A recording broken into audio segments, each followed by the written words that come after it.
পশু পাখি মারহাবা জানায়, পশু পাখি মারহাবা জানায়, দেখিতে তোমার নূরের জ্যোতি।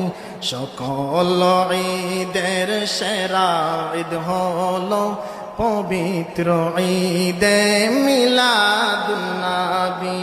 সকল ঈদের সেরা ঈদ হলো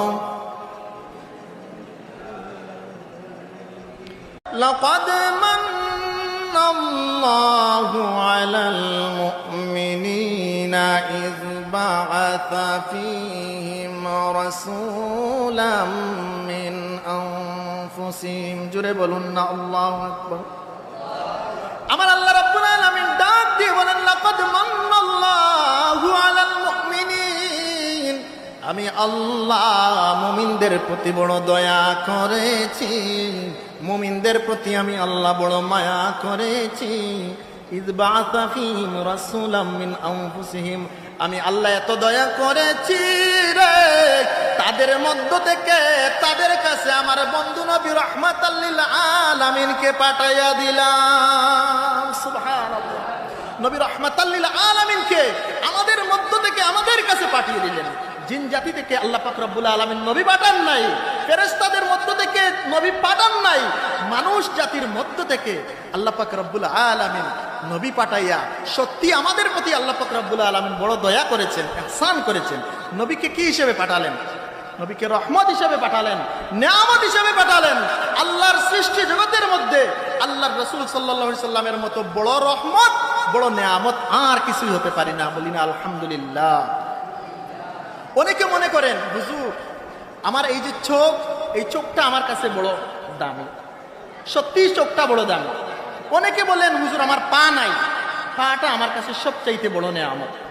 সত্যি পাটা বড় নেয়ামত, কিন্তু সকল নেয়ামতের শ্রেষ্ঠ নেয়ামত, সকল রহমতের শ্রেষ্ঠ রহমত যিনি, তিনি হলেন নবী রাহমাতাল লিল আলামিন।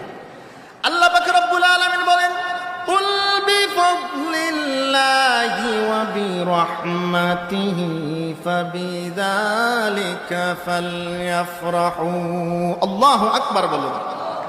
আপনারা আমার কথা বুঝতেছেন কি? আপনারা কি আমার কথা বুঝতেছেন? আমার দিকে আপনাদের মনোযোগ একটু ঝুঁকান, তাহলে আমার কথা আপনারা বুঝতে পারবেন, আমিও আলোচনা করতে আমার কাছে ভালো লাগবে। সম্মানিত উপস্থিতি, আল্লাহ পাক রব্বুল আলামিন বলতেছেন কুল, হাবিব আমার, বন্ধু আমার মেসেজটা আপনি দুনিয়ার মানুষের কাছে পৌঁছাইয়া দেন, আমার এই খবরটা পৌঁছাইয়া দেন। কুল বিফাদলিল্লাহ, আমি আল্লাহর পক্ষ থেকে ফজল, ওয়া বিরহমাতিহি, আমি আল্লাহর পক্ষ থেকে রহমত। কয়টা জিনিস? দুইটা। কয়টা? দুইটা। একটি হচ্ছে ফজল, আরেকটি হচ্ছে রহমত। বিফাদলিল্লাহি ওয়া বিরহমাতিহি, আমি আল্লাহর ফজল এবং আমি আল্লাহর রহমত, এই দুইটা জিনিস যখন তারা পেয়ে যায়, ফালইফরাহু, এই প্রাপ্তির কারণে তারা যেন খুশি করে, তারা যেন আনন্দ করে, তারা যেন ঈদ করে। বলি না সুবহানাল্লাহ। আল্লাহ পাক রব্বুল আলামিন বললেন যে দুইটা জিনিস, একটি হচ্ছে ফজল, আরেকটি হচ্ছে রহমত। তাফসীরের কিতাবের মধ্যে ফজল দ্বারা আল্লাহ পাক রব্বুল আলামিন কুরআনুল কারীমকে বুঝিয়েছেন, আর রহমত দ্বারা আল্লাহ পাক রব্বুল আলামিন স্বয়ং রাহমাতাল লিল আলামিনকে বুঝিয়েছেন। বলি না সুবহানাল্লাহ।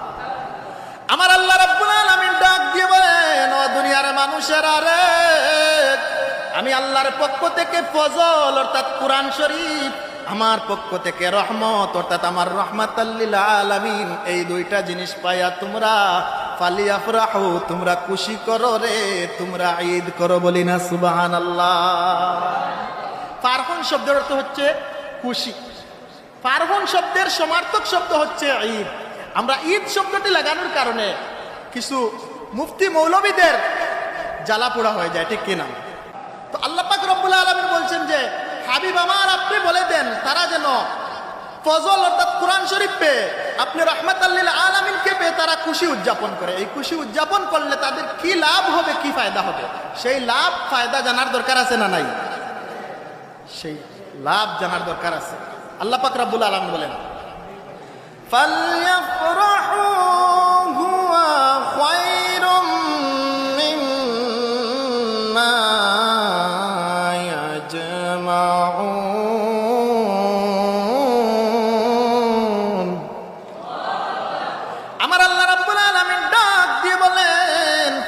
ইয়াফরাহু, তারা যদি খুশি উদযাপন করে রে, হুয়া খাইরুন, এটা তাদের জন্য বড় ভালো, তাদের জন্য বড় উত্তম। মিম্মা ইয়াজমাউন, তারা জীবনে যত কিছু কামাই করেছে রে, টাকা পয়সা বিল্ডিং থেকে নিয়ে যত নেকি কামাই করেছে, নামাজ আদায় করেছে, রোজা রেখেছে, হজ আদায় করেছে, যাকাত দিয়েছে, যত আমল করেছে রে, কুরআন পাইয়া, আমার বন্ধুকে পাইয়া যদি শুকরিয়া আদায় করে রে, তারা খুশি উদযাপন করে রে, আমি আল্লাহ বলে দিলাম এর চাইতে আরো উত্তম হয়ে যাবে। সুবহানাল্লাহ। তাহলে সত্যি আমরা কোরআন পেয়ে খুশি, ঠিক কিনা? কোরআন পেয়ে আমরা খুশি নাকি বেজার? অবশ্যই আমরা খুশি। নবী রাহমাতাল লিল আলামিনকে পেয়ে আমরা কেমন খুশি? সব চাইতে খুশি, ঠিক কিনা? কারণ কোরআন পাইলাম আমরা দয়াল নবী, মায়ার নবী, রাহমাতাল লিল আলামিনের ওসিলা। পশু পাখি মারহাবা জানায়, পশু পাখি মারহাবা জানায়, দেখিতে তোমার নূরের জ্যোতি। সকল ঈদের সেরা ঈদ হলো পবিত্র ঈদে মিলাদুন নবী। সকল ঈদের সেরা ঈদ হলো